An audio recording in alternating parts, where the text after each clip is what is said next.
I'm Abella. I'm the author of Soldiers of Reason, the Rand Corporation, and the Rise of the American Empire.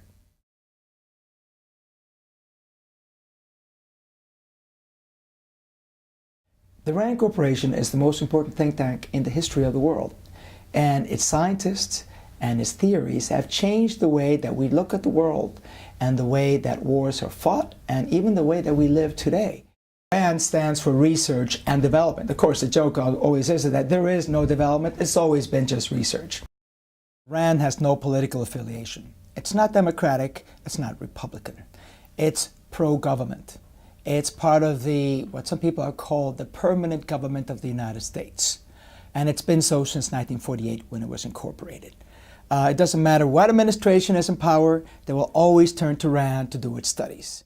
The latest instance would be Donald Rumsfeld, who went from being chairman of the board of the Rand Corporation to being Secretary of Defense.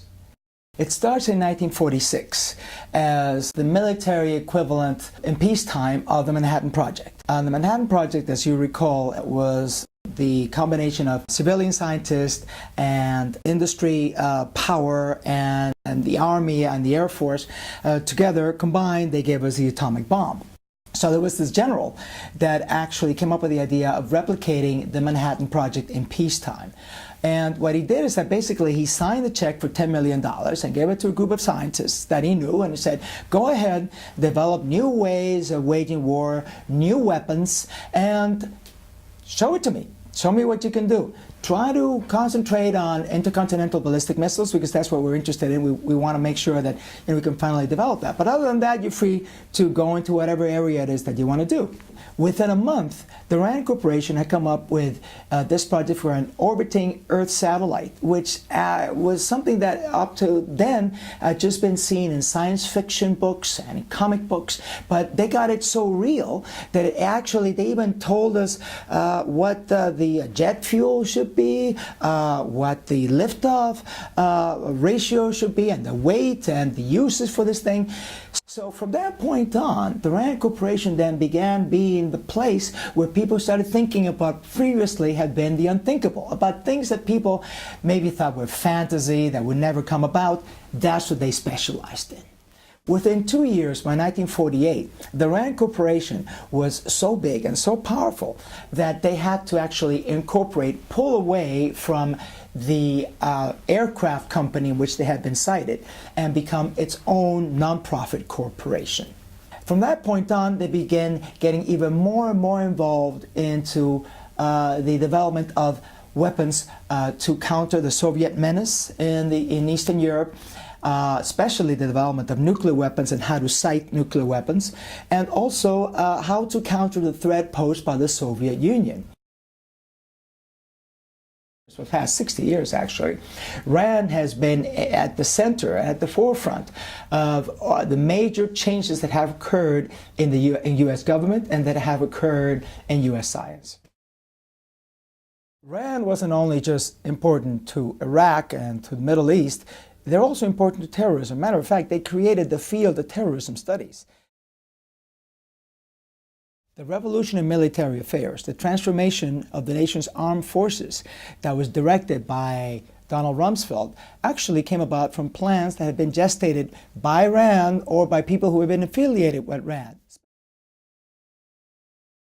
You know, they have physicists, and they have economists, and they have sociologists, so you have both the hard sciences and the soft sciences. So they have continued with that. At this point, 50% of the budget comes from the federal government, and the other 50% is for private contractors. That is, people who might hire them to, for instance, study the effects of salinity on ponds, the drinking water in the Netherlands, or they might study the effects of post-traumatic stress on the returning veterans from Iraq. Now, RAND itself did not advocate invading Iraq. I hope that's clear. RAND was just asked to do a certain number of studies on what would happen if we invaded Iraq. Of course, by advocating a certain position vis-a-vis that invasion, you're already participating in that decision as well. But it wasn't that RAND came out with a document saying, we believe that Iraq should be invaded. It's much more subtle than that. Rand did a number of studies as to what would happen if we invaded, as a nation building. And Rand actually was one of the first to realize that unless there was sufficient number of boots on the ground, that the occupation would fail. Not only that, they told that to Ambassador Brenner. And Brenner admitted that in his own book about his years in Iraq. But the Bush administration paid no attention. The project for the New American Century was created by a number of very influential people to take advantage of what they called the unipolar moment in world history. That is, when after the fall of the Soviet Union, the United States was the most dominant power in the world, and to make sure that its American interests were advanced around the world. One of those interests was deposing Saddam Hussein in Iraq. In the late 1990s, you have then Albert Wohlstetter, who was one of the founding fathers of the neoconservative movement and who was a prominent scientist affiliated with Rand. You have Paul Wolfowitz, who had interned with Rand, who was a protege of Albert Wohlstetter. You have a former president of Rand, Henry Rowan. Then you have Donald Rumsfeld, who had been a member of the board of Rand and later would become chairman of the board as well, before moving on to the post of Secretary of Defense. You had Dick Cheney, who later became vice president. All these people then drafted a letter advocating the deposal of Saddam Hussein, saying that we ought to go in and invade. All these people were instrumental in the passage of the Iraqi Freedom Act, which called for the removal of Saddam Hussein from power. Of course, that act had no teeth in it because there was no provision for it for the United States to actually go in and actually intervene militarily. So we would have to wait until 9/11 before all those plans came into fruition. Rand not only answers questions to problems, it also, on its own, goes out of its way to try to answer those questions that have not been asked.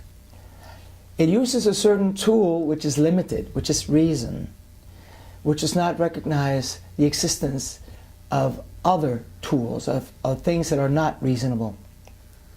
And it also is used to expand the power of the United States without regard as to whether that power is being used wisely or not. There is a lack of an ethical consideration in its recommendations, in the things that it advocates, in the studies that it does. It never asks the supremely important question, which is this the right thing to do? Because that doesn't count. What counts is, what is the correct answer to the problem or to the question that has been asked? It's as though they purposely shy away from bringing any ethical consideration to whatever solution it is that they're advocating.